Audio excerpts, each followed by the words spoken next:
Hello, this is John with GoGardenNow.com. We're in historic Savannah, Georgia. It's my hometown. We're going to take a little walk today.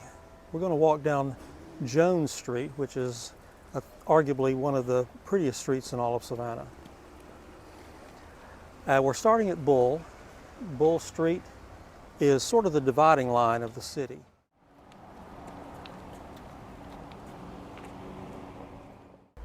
So here we are at the corner of Bull and Jones, and we're looking right now westward down the avenue. Beautiful, isn't it?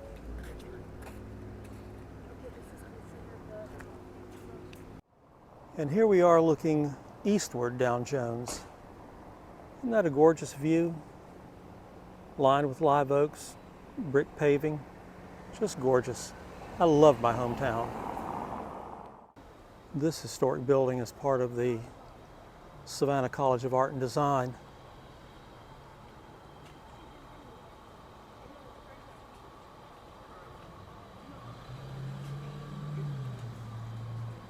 You see here a nice planting of Asiatic jasmine, variegated pittosporum, azalea, loropetalum. Asiatic jasmine is kind of the go-to ground cover in Savannah and in a lot of nice southern cities. Chinese fan palm, pittosporum, shell ginger.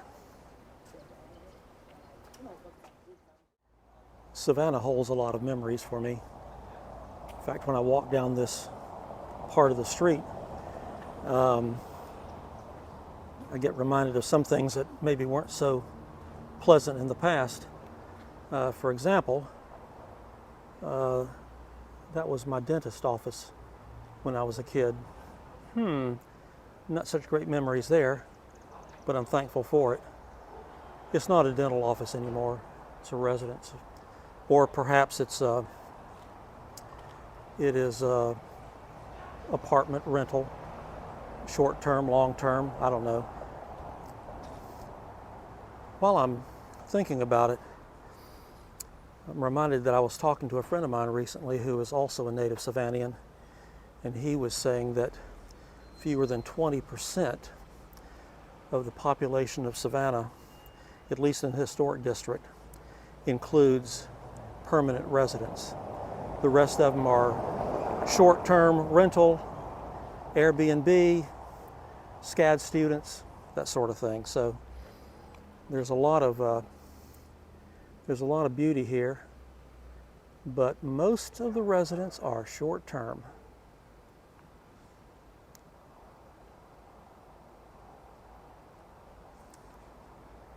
Lovely buildings, aren't they? Take a look at the scroll work there.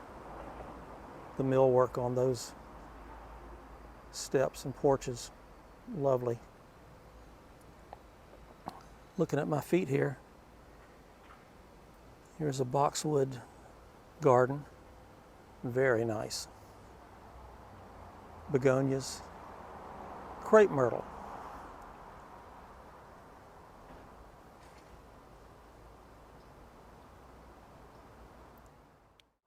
Cute cherubs on the wall. We're going to walk over here. I saw something the other day when I was strolling down the street that I want to show you. There's some viburnum. That's not it that I want to tell you about. No, there's some Fatsia japonica. Nice tropical plant. There's some great big ones over in Forsyth Park.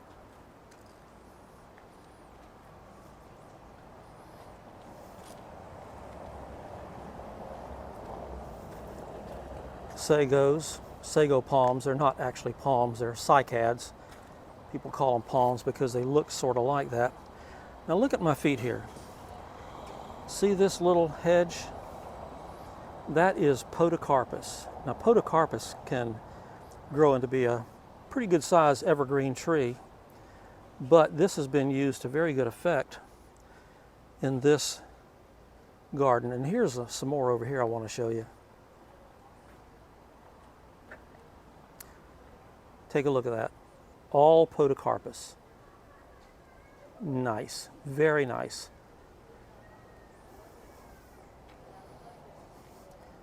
Yeah, I just had to show you that. It's pretty good treatment. More podocarpus at the base of this wall, and creeping fig on the wall. There's a lot of creeping fig in Savannah, and it's really, really nice, very special.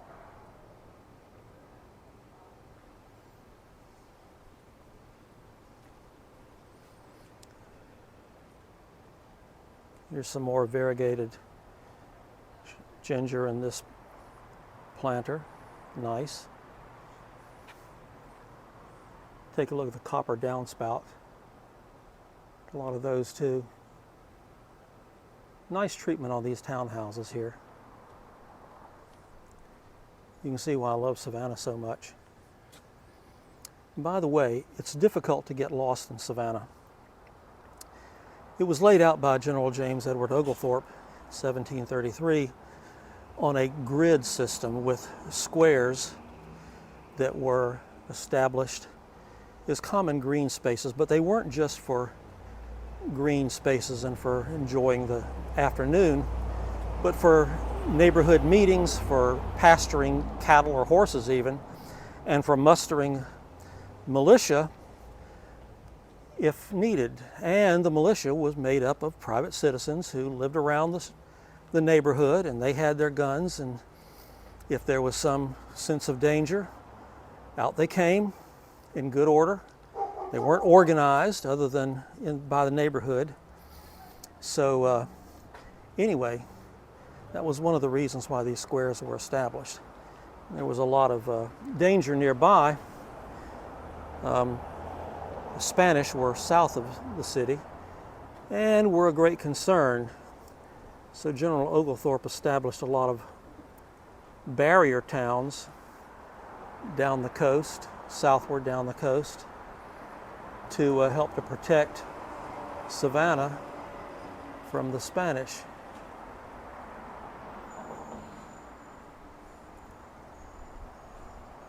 There are different dangers nowadays. More Asiatic jasmine, just gorgeous. Love this stuff. Nice planter treatment on these stairs. These are the ones I was showing you from across the street.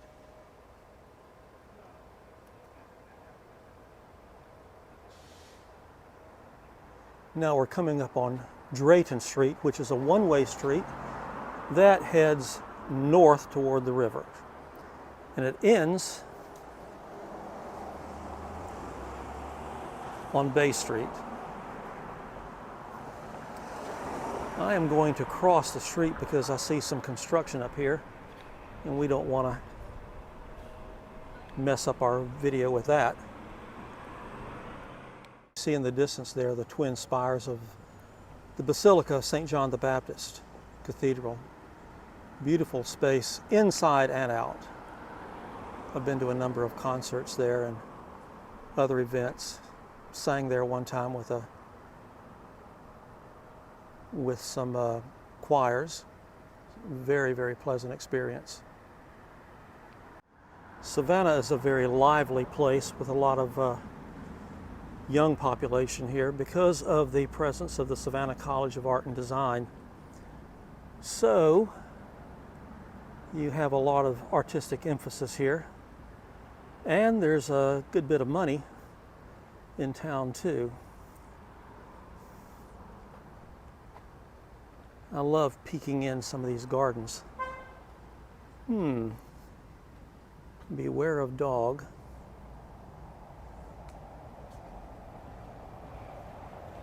Dog doesn't look too interested. Nice space though.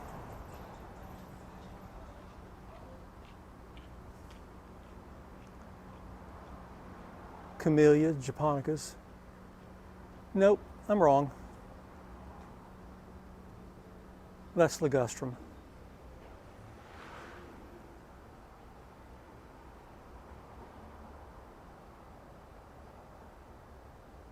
And you get a glimpse of the carriage house in the back.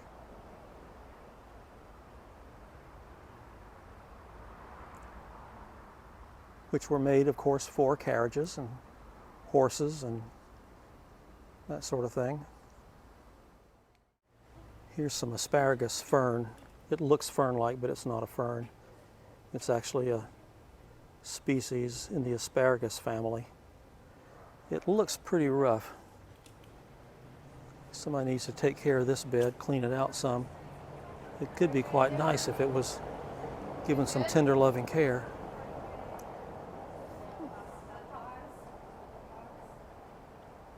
There's some mahonia there in the back. See the blueberries?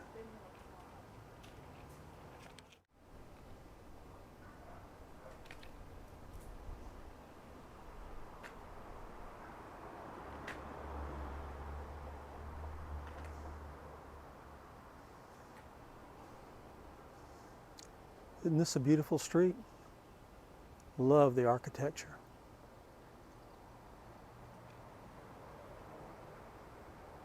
And I see somebody has a small Japanese maple over there. Many of the houses in the historic district have plaques that indicate the date of construction and who the buildings were built for. And these plaques are put up by the Historic Savannah Foundation. This house, of course, 1853. Nice window boxes.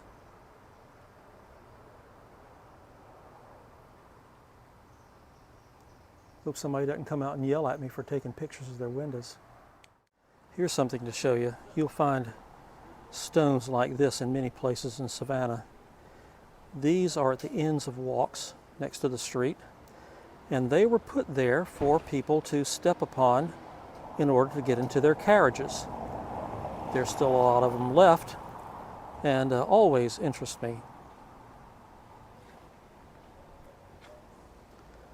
And there's a hitching post. I don't know if it was original or it was just put there recently, but anyway, cast iron lends a nice touch. Here's some Camellia sasanqua. Not in bloom, of course. The camellia season is long past. And there's a little Japanese maple. Ooh, take a look at this. I like that planter box. I like that. Lovely how the ivy drapes down. It must be 5 feet long. Wow.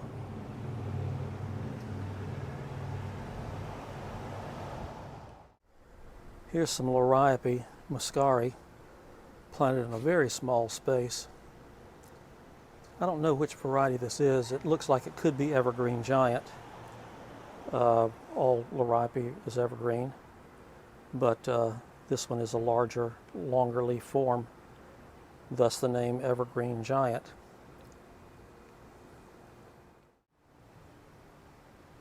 Confederate jasmine. This is the time of the year to enjoy jasmine. We're in the month of April right now. I love the fragrance. Super, super. Here's some plantings worth noting. Heterohelix growing along the banister. Here's some Lenten rose at my feet.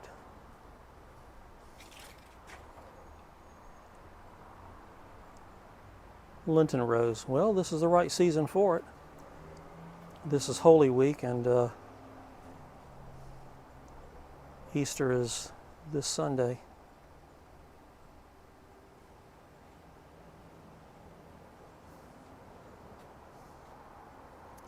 Built in 1853 for the same folks as that across the street, Eliza Ann Jewett. Nice Japanese maple here in a container. Tea plants framing the doorway. I love the brick herringbone pattern.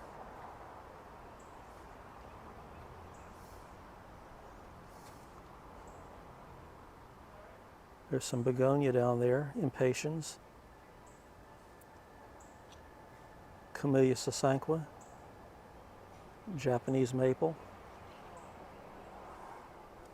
Aspidistra. Oh boy, If you have a hard time finding something to grow in a dark, poor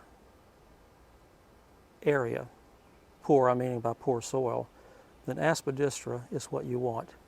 Now, it does not do well in full sun, I'll tell you. Sun will just burn it up. But it is a reliable subject for the shade garden. And it deals with pollution very well in dusty environments. So sometimes you'll find it planted between row houses where there's a little bit of walking space through there.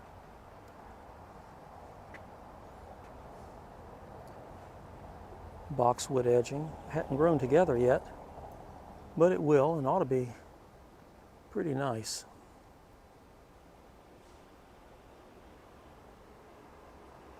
I'm looking westward right now. I'll turn around in a moment and we'll go eastward. We are under a ligustrum, multi-stem, shading this area as though it needs more shade. Here's a croton in a interesting terracotta urn. Love it. Here's some Dwarf Mondo planted beside the pavers and between the pavers. It's called Mondo grass, but it is not a grass. It's related to lily, actually. This is a fairly young planting. This hadn't been here too long. You can see it hadn't begun to fill in yet, but it will, and when it does, it'll be a very nice turf substitute. And it grows great in shady areas. If you don't want to mow your lawn, Dwarf Mondo is a choice. And here's some aspidistra. It's a fairly new planting, I see. Looks like they were in 1-gallon pots. Just starting to put in some new foliage. See that?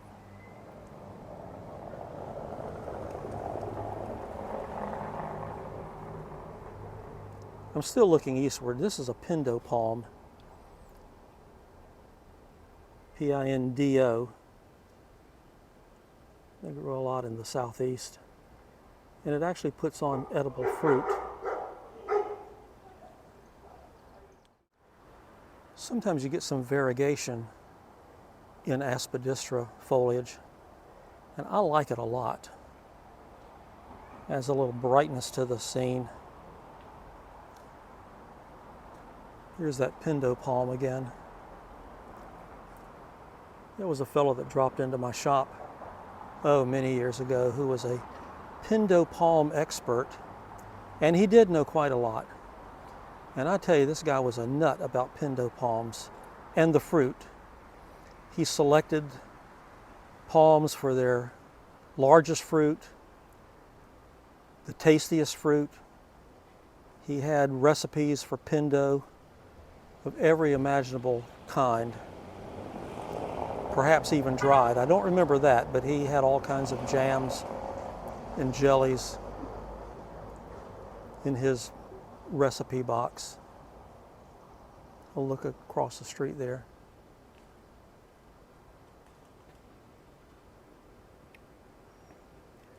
Sometimes you get a better view of the homes if you cross the street and photograph them from this angle. You're not looking straight up. See the millwork there?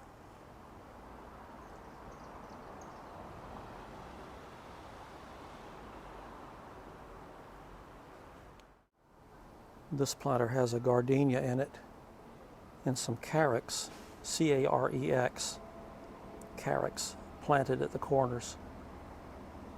That'll fill in. It's a fairly new planting, it seems to me.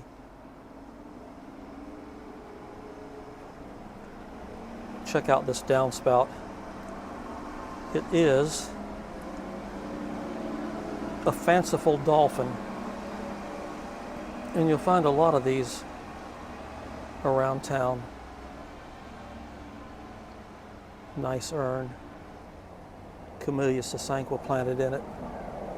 Another urn there flanking this window.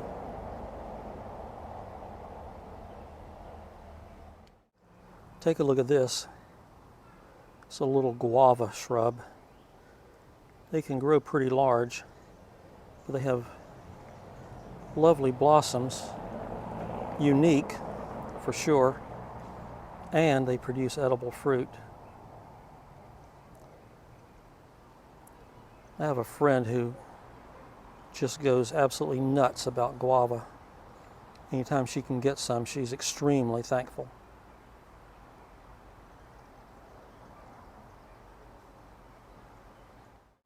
Here's a nice window box with some Hedera ivy, cyclamen,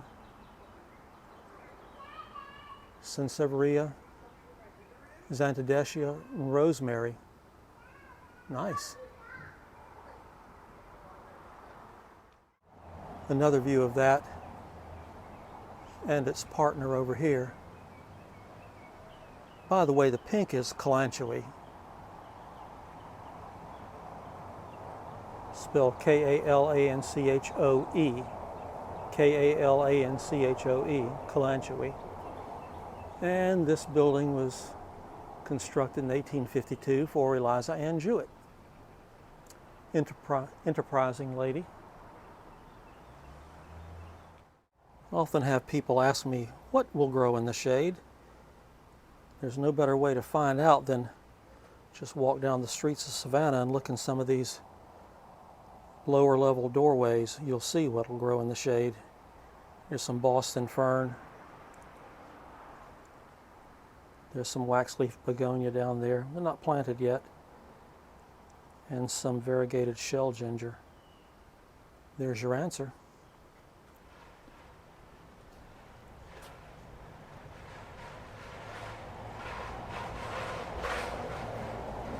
Oops, that one had some trouble.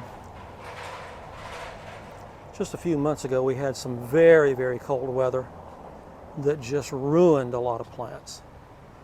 And it'll be a while before some of them come back, but here along Jones Street, things look pretty good, except for those. Here again, look at there. Aspidistra in the darkest of dark corners.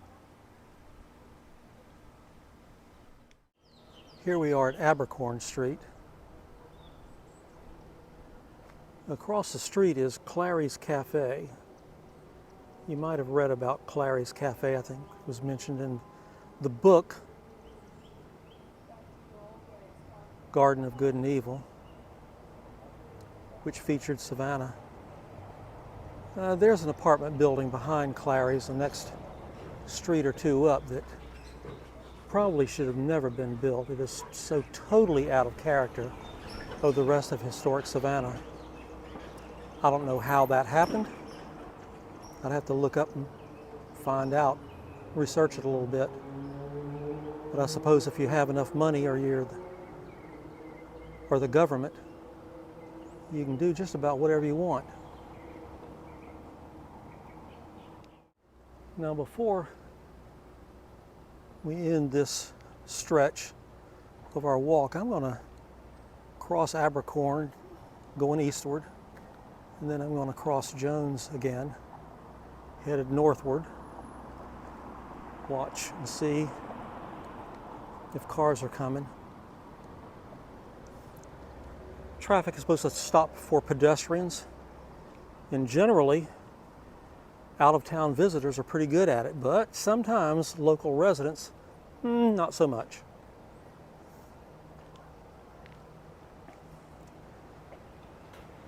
Creeping fig on this wall, along with my illustrious shadow there in the corner.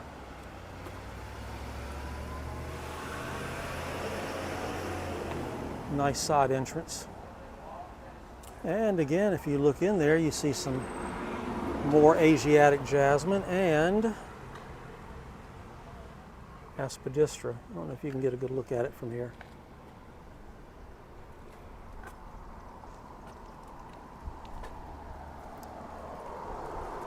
Now this home on this corner is called the Minas House, M-I-N-I-S. Maybe that's how you pronounce it. I don't know. You'd think that being from Savannah, I'd know how to spell it or pronounce it.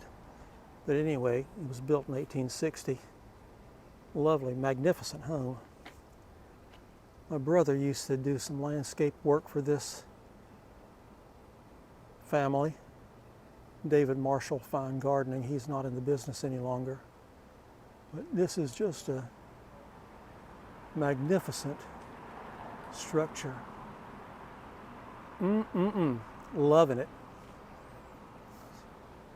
Cast iron banisters, azaleas in there. Too bad they're not in bloom anymore.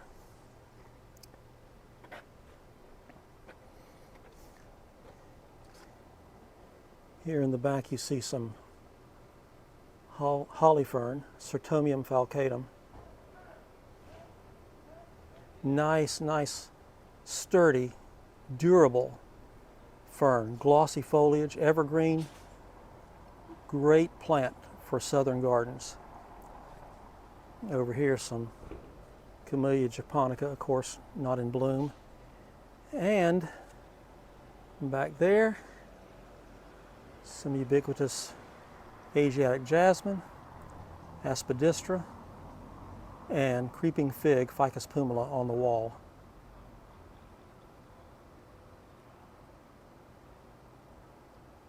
Love the wrought iron work. Now I want to show you this stretch of Asiatic jasmine that's used in the ground cover in here. This is one of the nicest plantings of Asiatic jasmine in town. Now there are others that are thick like this, thickly grown, but this one is so long. There's my shadow down there. I won't wave at you. Pretty cool, huh? And it's very nicely trimmed here along the side, so it doesn't have to grow out over the edges of the sidewalk. And they have trimmed it on top to give it a very nice manicured appearance. Nice job. Here's the gateway to the garden. Pineapples on top, signifying hospitality. Palms. Nice millwork along the side porch. Camellia japonica, creeping fig. Get a quick look through these bars. Hopefully nobody will yell at me and tell me to go away.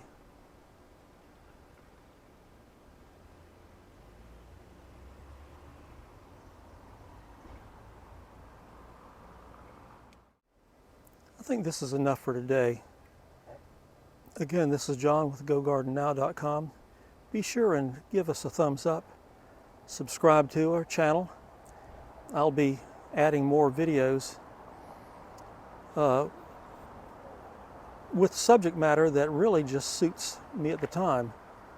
If I get an interest in something, I'll post a video, and I hope it's helpful. If you have any questions, you might be able to contact us.